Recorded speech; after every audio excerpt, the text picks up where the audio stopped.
വലിയ കാഹളത്തോടും ശക്തിയോടും മഹത്വക്ഷേപുത്രൻ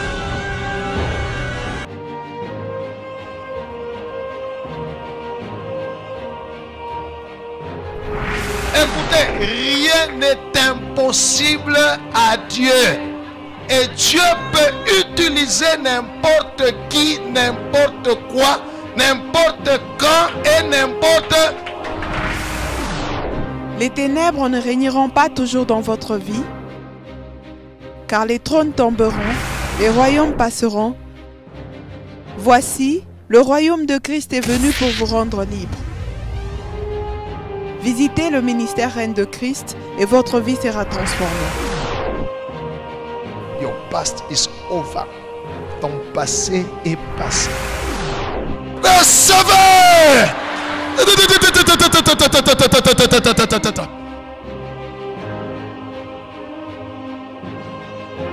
Nous sommes sous le règne de Christ.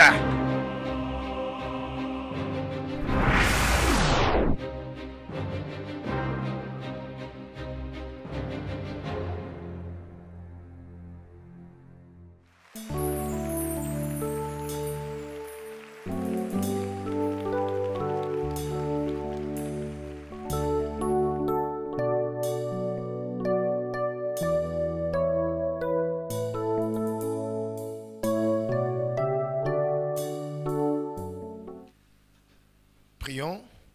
Seigneur notre Dieu, nous rendons gloire à toi. Nous te bénissons ce moment, Père, que tu nous accordes d'être ensemble avec ton peuple afin de pouvoir partager ta parole. Tu es Dieu en haut dans le ciel, tu es Dieu en bas sur la terre et sous la terre. Nous nous humilions devant ta face, dispose nos cœurs à écouter ta parole, à la recevoir et à vivre par elle au nom puissant de Jésus. Amen.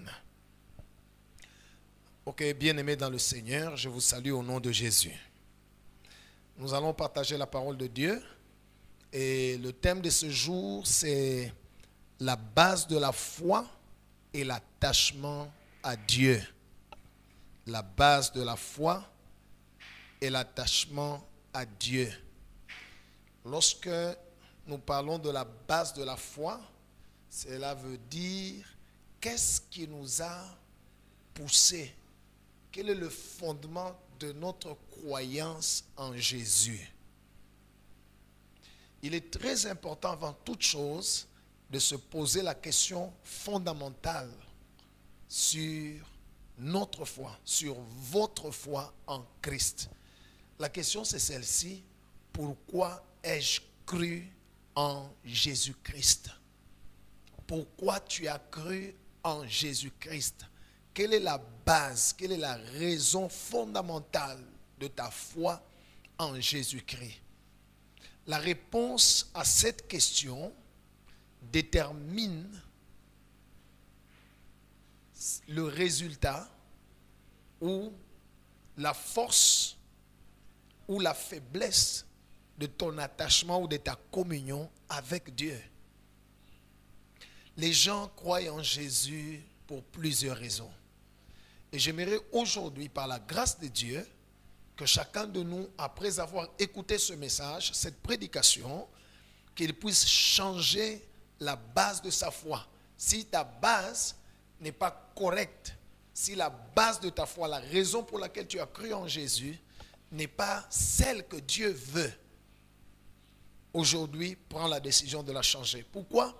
Parce que si elle n'est pas bonne, si ce n'est pas la bonne base, je te dis, bien-aimé dans le Seigneur, ton attachement à Dieu, ta communion avec Dieu sera faible et c'est plus facile pour toi d'abandonner le Seigneur, d'abandonner la voie de Dieu. Ça sera plus facile pour toi de pécher et d'écouter Satan et de faire ce que Satan dit. Lorsqu'on construit une maison, c'est la fondation qui détermine la grandeur et la longueur de cette maison. Lorsqu'on construit une maison en paille, je crois que la fondation de foi, ceux qui construisent, ils mettent une fondation en terre battue, avec des pierres faites en terre battue.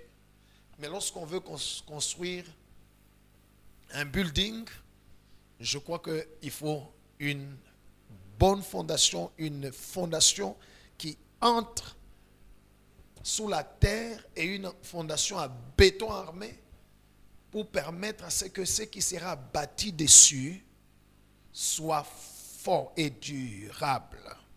Gloire au Seigneur. Alors, nous allons lire dans la parole de Dieu. Nous allons aller dans Jean chapitre 6, du 1er au 2e verset et le verset 14. Nous allons voir la première catégorie des gens, ou plutôt la première sorte de croyance que certaines personnes ont. Il y en a 3. Lorsque j'ai lu dans ma Bible, j'ai vu qu'il y a 3 sortes de raisons de la foi en Christ. Je disais, nous allons en Jean chapitre 6, verset 1er au verset 2, et puis nous lirons le verset 14. Je lis au nom de Jésus. Après cela, Jésus s'en alla de l'autre côté de la mer de Galilée et de Tibériade. Une grande foule le suivait parce qu'elle voyait les miracles qu'il opérait sur les malades. Et Jésus monta sur la montagne et il s'assit avec ses disciples. Je m'arrête là et je vais au verset 14 du chapitre 6. Ces gens ayant vu le miracle que Jésus avait fait disaient, celui-ci est vraiment le prophète qui doit venir dans le monde. Amen. La première catégorie des gens, ou la première sorte de foi, de base de la foi, c'est la foi dans les miracles. Il y a ceux qui suivent Jésus pour les miracles. Comme la Bible déclare, les gens, une grande foule suivait Jésus parce qu'ils voyaient les miracles qu'il faisait. Oui, bien-aimés dans le Seigneur, Dieu fait des miracles. J'aime les miracles parce que c'est dans la Bible et Dieu continue à les faire. Mais j'aimerais te dire que notre foi, la base de notre foi, ne doit pas être les miracles. Dieu fait des miracles pour démontrer sa puissance, la puissance de sa gloire et affermir la foi de ceux qui se confient en lui. Voilà pourquoi Dieu fait des miracles. Partout dans la Bible, quand vous lisez, vous verrez des miracles, des miracles, des miracles, des miracles. Parce que Dieu, c'est un Dieu des miracles. Il fait des choses extraordinaires, au-delà de toute intelligence humaine. Il peut guérir un malade instantanément. Il peut ressusciter les morts. Il peut changer l'eau en vin. Il ouvre le chemin dans la mer. Et son peuple passe à sec. Dieu, le Dieu en qui nous croyons, c'est le Dieu qui fait des miracles. Et la Bible dit, il y a des gens qui suivaient Jésus pour les miracles. Même aujourd'hui, il y a beaucoup de gens qui viennent dans les églises, même ici à MRC, ils viennent. Ils suivent Jésus, ils basent leur croyance en Jésus pour les miracles. Il faut faire attention, bien-aimés. On ne doit pas suivre Jésus pour les miracles, quoique les miracles sont faits par lui. Car il y a un temps où Dieu, dans la vie de son enfant, peut décider de ne pas faire un miracle. Et si en ce moment-là où Dieu décide dans ta vie de ne pas faire un miracle, toi tu as suivi Jésus, tu suis Jésus seulement pour les miracles, en ce moment-là, ta foi va faillir. En ce moment-là, ton attachement à Dieu va diminuer parce que tu ne vois pas les miracles. Je t'informe, bien-aimé dans le Seigneur, que les enfants d'Israël ont vu beaucoup de miracles que Dieu a opéré dans le désert. Mais la Bible nous dit que la plupart d'entre eux ne sont pas entrés à Canaan, malgré qu'ils ont vu des miracles. On va lire Nombre chapitre 14, du verset 21 au verset 23. Je lis au nom de Jésus. Mais je suis vivant, et la gloire de l'Éternel remplira toute la terre. Tous ceux qui ont vu ma gloire, et les prodiges que j'ai faits en Égypte et dans les déserts, qui m'ont tenté déjà 10 fois, et qui n'ont point écouté ma voix, tous ceux-là ne verront point le pays que j'ai juré à leur père de leur donner. Tous ceux qui m'ont méprisé ne le verront point. Voyez, bien-aimés dans le Seigneur, Israël a vu toutes sortes de miracles que Dieu a opérés. Mais la plupart d'entre eux ne sont pas entrés à Canaan. Pourquoi? Parce qu'ils n'avaient pas une bonne base de la foi en Dieu. C'est vrai, Dieu fait des miracles et il en fera encore davantage et nous verrons beaucoup encore de miracles dans cette église. Gloire au Seigneur. Mais notre foi, la raison pour laquelle nous suivons Jésus, ne doit pas être des miracles. Si tu viens à MRC parce que Dieu fait des miracles, je te rassure que ta foi est en danger. Alléluia. Les gens suivaient Jésus parce qu'ils voyaient les miracles qu'il faisait. Je voudrais aussi t'informer que Satan fait aussi des miracles. Mais la parole de Dieu appelle ces miracles-là des miracles mensongers. Pourquoi? Parce que le but des miracles de Satan, ce n'est pas pour sauver, ce n'est pas pour délivrer, ce n'est pas pour guérir, ce n'est pas pour bénir, ce n'est pas pour aider, ce n'est pas pour manifester la gloire de Dieu. Le but des miracles de Satan, c'est pour perdre, éloigner les hommes de Dieu. Satan fait aussi des miracles.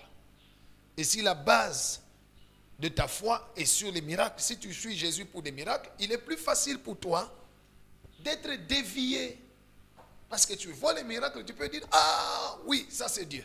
Ça c'est un homme de Dieu. Quand nous lisons dans le livre des Actes des Apôtres, chapitre 8, la Bible parle de la ville de Samarie, où il y avait un homme qui s'appelait Simon. C'était un magicien. Il faisait aussi des miracles. Et tout le monde l'acclamait, tout le monde disait, celui-ci est la puissance de Dieu, celle qui s'appelle la grande. Celle qui s'appelle la grande. En tout cas cet homme, en tout cas cet homme. Il faisait aussi des miracles. Et la Bible appelle, c'était des pratiques de magie. C'était des numéros magiques qu'il était en train de faire. Mais les gens pensaient que c'était Dieu. Satan fait aussi les miracles. Alors la base de notre foi, la base, le fondement de notre foi en Dieu ne doit pas être les miracles. Ne suivons pas Jésus pour les miracles. Non, quoique Jésus fait des miracles. Mais ne le suivons pas pour les miracles. En Matthieu chapitre 24, le verset 24, le Seigneur Jésus dit, il dit, il y aura des faux Christ. Ils feront des miracles et des prodiges s'il était possible même de séduire les élus, même dévier les élus. Et en 2 Thessaloniciens chapitre 2, versets 9 à 12, la Bible parle de l'impie, l'antéchrist.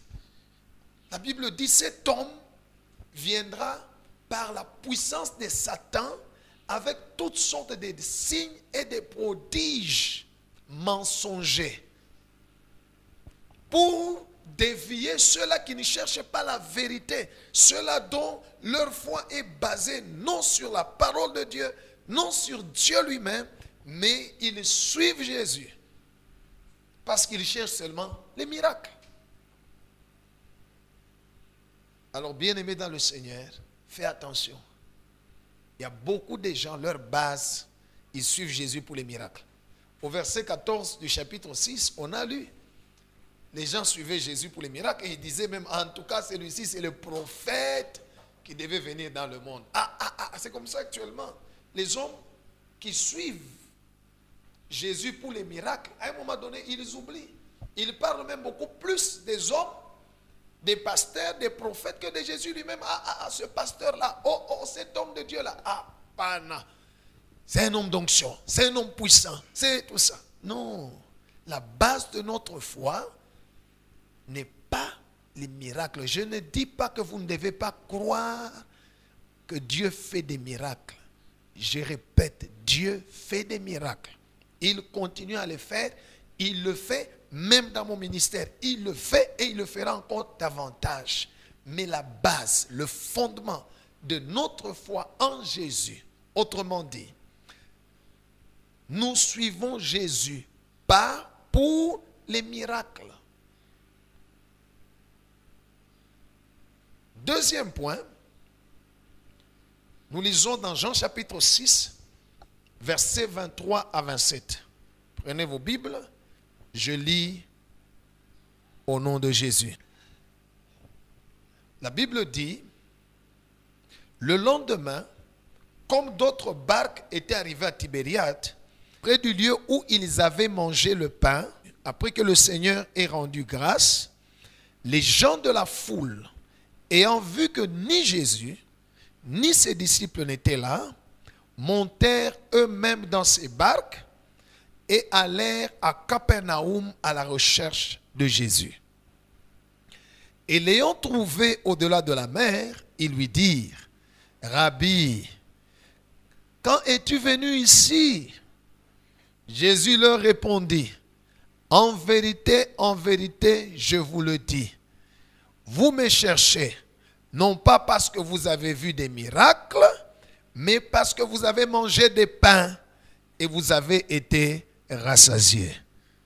Travaillez, non pour la nourriture qui périt, mais pour celle qui subsiste pour la vie éternelle, et que le Fils de l'homme vous donnera, car c'est lui que le Père, que Dieu a marqué de son sceau. » Je continue.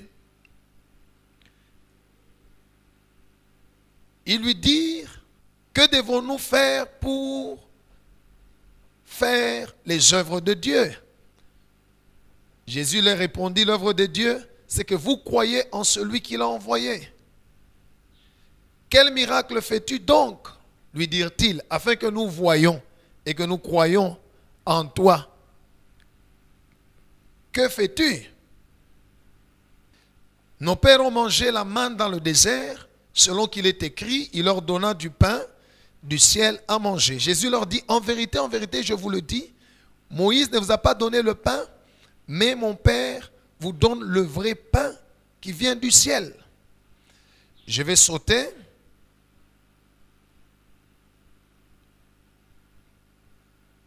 Nous allons au verset 50. C'est ici le pain qui descend du ciel afin que celui qui en mange ne meure point. Je suis le pain vivant qui est descendu du ciel. Si quelqu'un mange de ce pain, il vivra éternellement.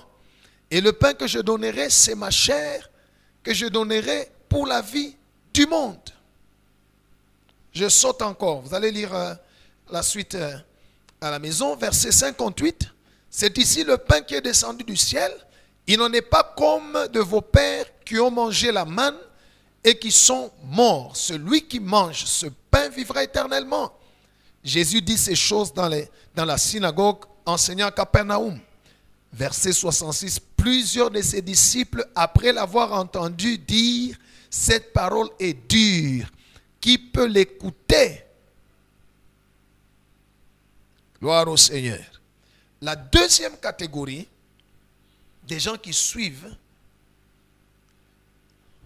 la deuxième catégorie des gens qui suivent Jésus, il y a des gens qui suivent Jésus pour la satisfaction des besoins charnels. Je ne parle pas ici de convoitise, je ne parle pas des péchés, non. La satisfaction des besoins charnels, ce sont des besoins. J'ai besoin du boulot, j'ai besoin d'un mariage, j'ai besoin d'avoir des enfants, j'ai besoin d'être riche, j'ai besoin de réussir, j'ai besoin d'un diplôme, j'ai besoin de prospérer, ainsi de suite. Il y a des gens qui suivent Jésus et qui mettent leur base de la foi sur la satisfaction des besoins. Je viens chercher Jésus, je suis Jésus pour qu'il puisse m'aider aussi dans la vie, que je sois bien, que je sois riche, que je puisse prospérer, que j'ai le boulot, que j'ai le diplôme. Écoutez, bien-aimés dans le Seigneur, c'est la volonté de Dieu que ceux qui croient en lui ne manquent de rien. C'est sa volonté. C'est la volonté de Dieu que ceux qui croient en lui réussissent dans la vie, qu'ils prospèrent, qu'ils vivent des bénédictions et non des malédictions. C'est la volonté de Dieu. Mais cela ne doit pas être la base de la foi en Christ. On ne suit pas Jésus pour être riche. On ne suit pas Jésus pour avoir le succès. On ne suit pas Jésus pour être bien, pour avoir à manger, pour avoir des habits, pour avoir des maisons, pour avoir des parcelles. Non, non, non, non. Ce n'est pas ça la base qui doit être. Ce n'est pas ça qui doit être la base de notre foi. Car dans la vie chrétienne, il y a des temps où Dieu permet que la souffrance vienne dans la vie de son enfant. Il y a des temps où Dieu permet que tu manques de tout. Tu fais quelque chose, ça ne marche pas. Dieu permet que ça ne puisse pas marcher. Il y a des moments où Dieu peut permettre l'échec pour t'éprouver. Deutéronome chapitre 8, versets 2 à 3, Dieu dit à Israël, souviens-toi du chemin que l'Éternel, ton Dieu, t'a fait faire dans ce grand désert. Il t'a humilié, il t'a fait souffrir de la faim, de la soif, il t'a fait manger une nourriture qu'elle ne connaissait pas tes pères. Alléluia. Dieu a humilié Israël, Dieu a permis qu'Israël passe dans le désert. Écoute bien aimé, la vie chrétienne, ce n'est pas la vie toujours des roses, mais c'est aussi, il y a des temps des épines. Maintenant, si toi, ta foi, tu l'as basée sur la satisfaction des besoins charnels.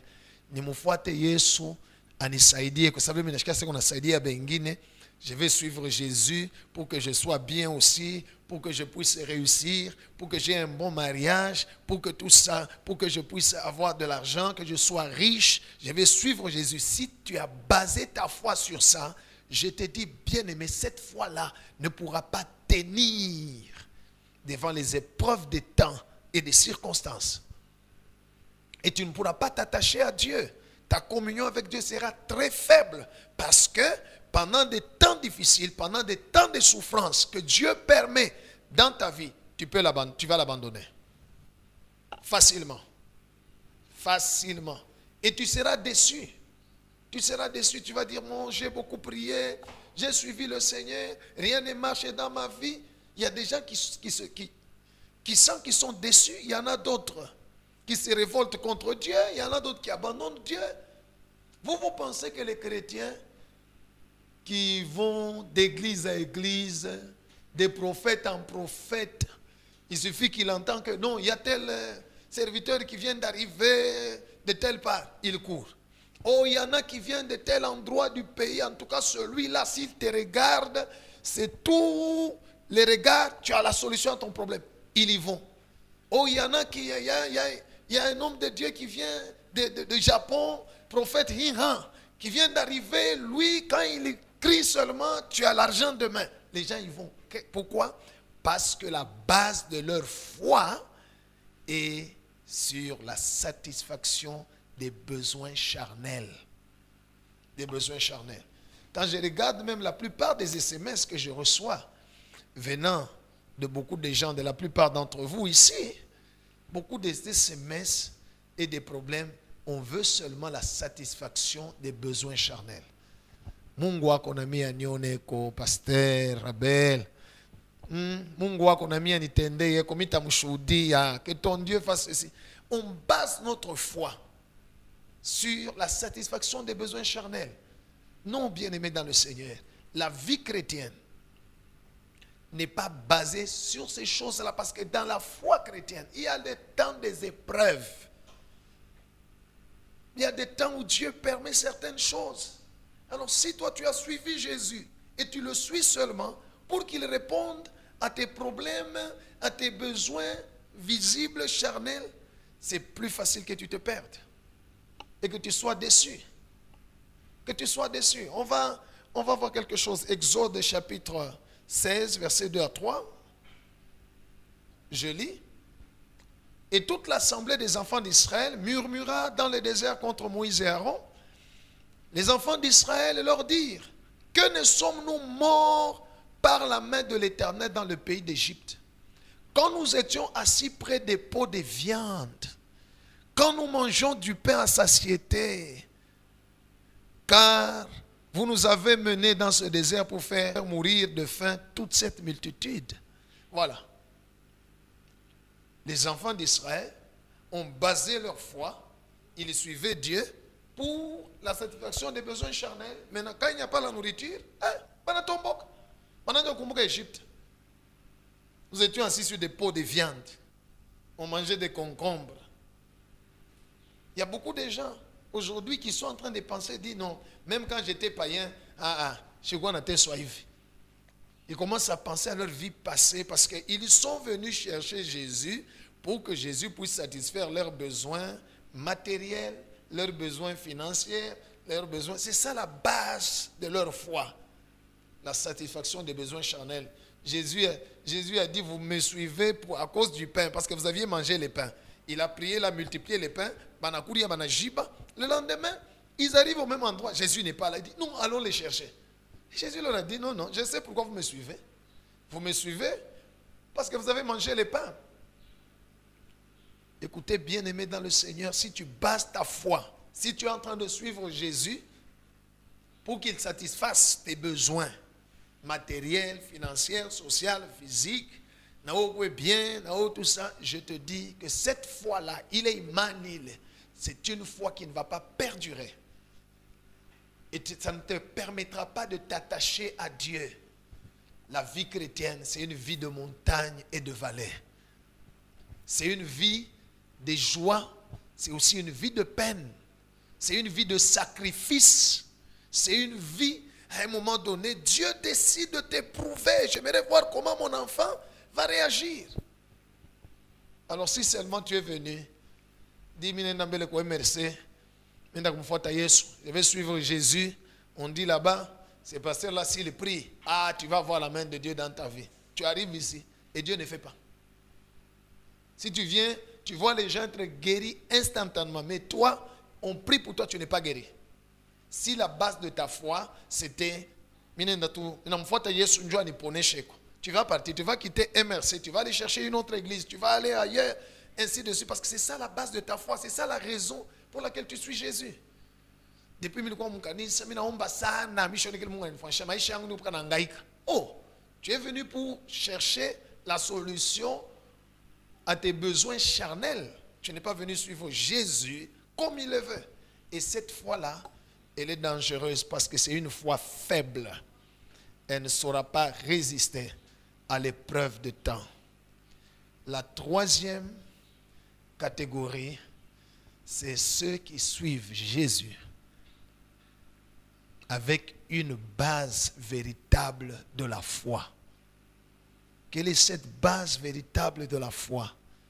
C'est ils suivent Jésus pour la vie éternelle. Je vais rentrer dans Jean chapitre 6. On peut même commencer au verset 58. On va descendre jusqu'au verset 69.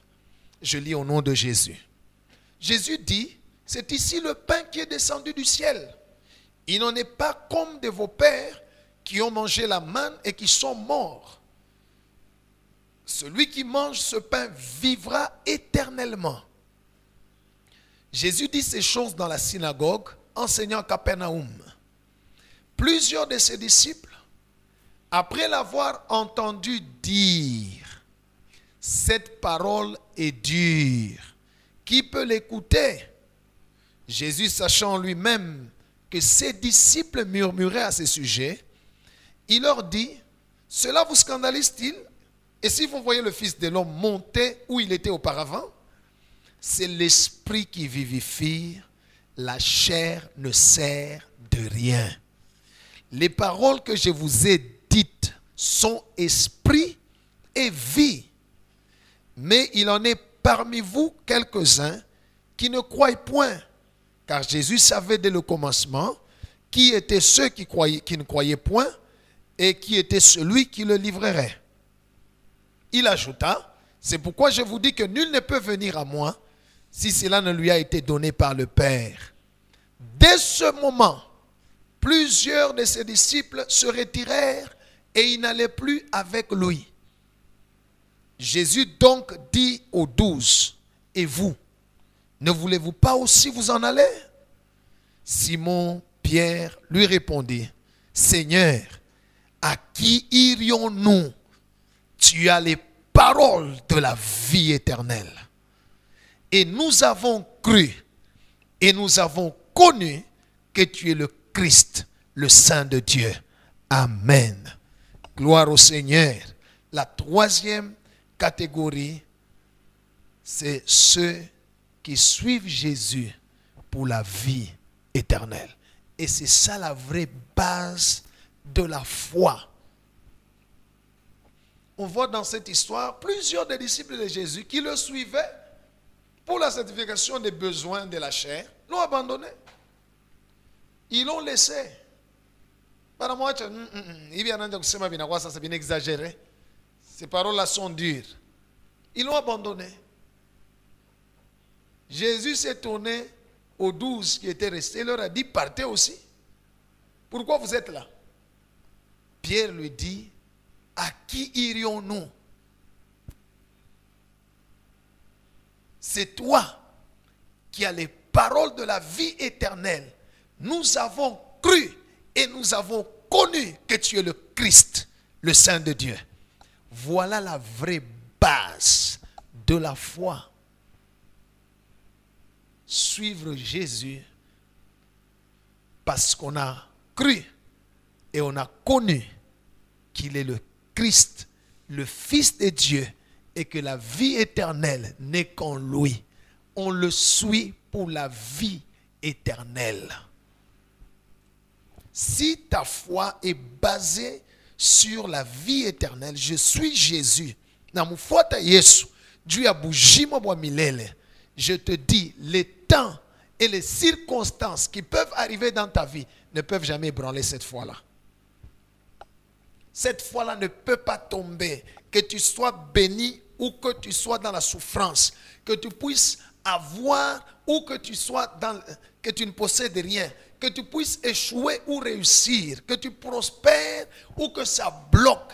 Toutes ces choses-là, toutes ces circonstances-là ne peuvent jamais, en aucun cas, ébranler la foi basée sur la vie éternelle. Je suis Jésus pour la vie éternelle. Et ceux qui suivent Jésus pour la vie éternelle, ils s'attachent beaucoup plus à la parole de Dieu et à l'obéissance aux instructions que Jésus donne. Jésus dit, venez à moi, vous tous qui êtes chargés, fatigués, je vous donnerai du repos. Prenez mon joug, recevez mes instructions. Car mon fardeau est léger, vous trouverez le repos de vos âmes. Ceux qui suivent Jésus et qui ont basé leur foi sur la vie éternelle, ils privilégient l'âme d'abord. Dans tout ce qu'ils font, ils se disent, mais je ne veux pas perdre mon âme. Si je posais la question aujourd'hui dans l'église en demandant à tout le monde qui veut que Dieu lui donne aujourd'hui $1 million, qui veut que Dieu le rende riche, qui veut que Dieu lui accorde la prospérité, nous tous dans l'église, nous allons mettre la main en l'air. Moi. Combien de gens, après avoir entendu cette question ici, en disant qui veut que Dieu lui donne ceci, que Dieu veut, combien de gens, soyons sincères, pourront se mettre debout et dire, pasteur, moi je demande que Dieu me donne ce qui ne va pas me perdre, ce qui ne va pas faire que je perde mon âme. Moi je voudrais que Dieu me donne ce qu'il sait que lorsqu'il me donne, je vais demeurer dans le Seigneur. Mais aujourd'hui, nous sommes prêts. Tout le monde ici peut dire non, moi, $1 million, moi, qui va être riche, moi, tout ça. Non, bien-aimés dans le Seigneur. Et j'aimerais vous dire, les miracles, les guérisons, les délivrances, la bénédiction, la prospérité, les succès ne sont que des résultats de notre communion avec Dieu sur base de la foi que nous avons pour la vie éternelle. Je suis Jésus pour la vie éternelle. Je me donne à l'obéissance de sa parole et des instructions. Je sais et je suis sûr et certain que lui-même prendra soin de moi dans tout ce qui reste. Je verrai les miracles, c'est sûr. Les bénédictions, je les verrai. le bonheur, je les verrai, les succès. Parce que ce sont des résultats de la communion d'une personne avec son Dieu. Mais la base de notre foi ne doit pas être je suis Jésus pour que bien, que je sois bien, que ma vie soit bien, que je sois riche, que je prospère, que j'ai un mariage, que j'ai ceci, tout ça, la satisfaction des biens, des besoins charnels, ou je le suis pour des miracles, tout ça. Non, la base de notre foi doit être la vie éternelle. Nous avons cru et nous avons connu que Jésus est Christ, le Saint de Dieu, et que lui seul a les paroles de la vie éternelle. Voilà pourquoi le Seigneur Jésus lui-même dit, cherchez premièrement le royaume et sa justice, et toutes choses vous seront données par surcroît. C'est en Matthieu chapitre 6, verset 33. Alors, bien-aimé dans le Seigneur, revois la base de ta foi. Pourquoi tu suis Jésus? Quand tu viens à l'église, qu'est-ce que tu viens chercher? Si tu viens chercher Jésus, gloire au Seigneur, gloire à Dieu, mais tu viens le chercher pourquoi? Pour voir les miracles et les prophéties. C'est tout? Ou pour la satisfaction des besoins charnels? Ou bien tu viens à l'église, tu viens à émerger, chercher Dieu parce que c'est lui, chercher Jésus parce qu'il a les paroles de la vie éternelle. Et tu as besoin de ces paroles, tu veux marcher selon ces paroles, tu veux obéir à ces paroles. Je te rassure, bien-aimé, si c'est ça la base de ta foi, sache que les miracles, les bénédictions, tout ce que tu cherches, ça va te suivre aussi. Parce que ce n'est que le résultat de la communion, de l'attachement de quelqu'un avec Dieu. La personne ayant la foi en Christ pour la vie éternelle. Que Dieu bénisse sa parole au nom de Jésus. Amen.